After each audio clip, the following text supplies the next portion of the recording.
Kapalu. Issue off. Stomach. Part ng stomach sa linig. Ano ba yan? Part ng stomach. Ito, Margo Plicatus. Saan? Sandali, ano? Ayan, Margo Plicatus. Okay. Yung gitna. Yung linya. Cardiac. Ano yan? Cardiac sphincter. Tapos, yun. Pyloric sphincter. Hindi nakita. Ayun. Ayan, yun. Duodenum na yan. Nandito, duodenum. Ayan. Magaling dito. Jejunum na siya. Ayan. Tapos nasa jejunum itong gitna. At ito ay magiging medium. Medium na to. Diretso. Paano mo malalaman kung jejunum o ilium? Pag jejunum siya, manipis siya, makapal yung ano niya. Para siyang artery. Okay. Ito vein, mukhang vein ng ilium. Kasi lu. Okay. Ilang... Ito? Ito naman dito. Ito, yung ito yung. Ah.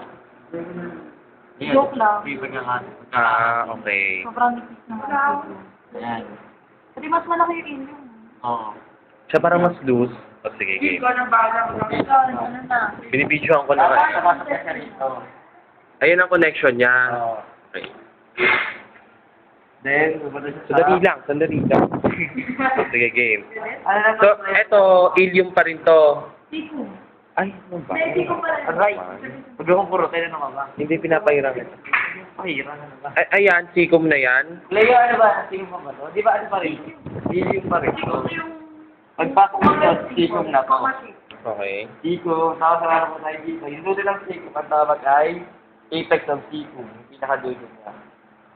Apex of So, ito ang sikum.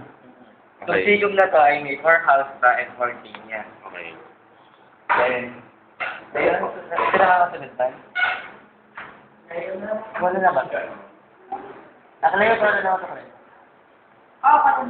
Sa colon. Sa colon din, 4 halstra, 4 tinea. Saan ang hostra, tsaka saan ang taenia? So, kailangan mo naman ipakita mo yung identify. Ito yung hostra, yung mga... Ito, yung tinea, yung band. Okay. Like, ayan, band. Yan, band. Or yan, yung mga bands na yan. Okay. Then, ang hostra ay itong mga ganyan. Okay. Yan. 4 hostra, 4 taenia. Oo. So, paano ang consistency ng loob ng colon? Don't know, yun ang hindi ko alam. Hindi, tingnan mo, ibuklat. May pakita ko sa Ayan. viewers. Ayan. Kaya na bahalang mag-ano. Kaso para siyang rugay. Pwede. May fold. Sa colon yung mga ano, no, microbes. Kasi fermentation ba't siya ng ano, ferment. Okay, tapos ano pa? Yan, mesenteric, mesenteric lymph node.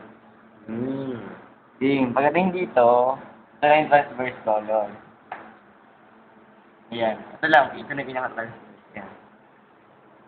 So, transverse colon yan. Then, ito na yung... Layo colon pa rin ito, di ba? Ito, colon ascending o descending. Di ba transverse? Oo, may transfer. Dito naman din yung transfer. Ito. Kasi, ano, After nito. mapapansin mo sa ilalim parang wala na siyang tape. Pag ganun. Yun no, wala siyang tape. Okay. Paano yung laman yung kung diba transverse descending na? Hindi nga namin ma-distinguish yung Okay. Then, pagdating dito sa malapit na sa rectum doon. Yan. Tuto naman ang ingat hostra niya. 1, 2. Saan? 1, 2. Isa. Then yung hostra, 1, 2. Okay. Tapos, Tapos pagdating dito, rectum na siya. ayan na yung labasan ng shit. Shift. Magbabay ka na sa mga viewers. Okay. Thank you for watching.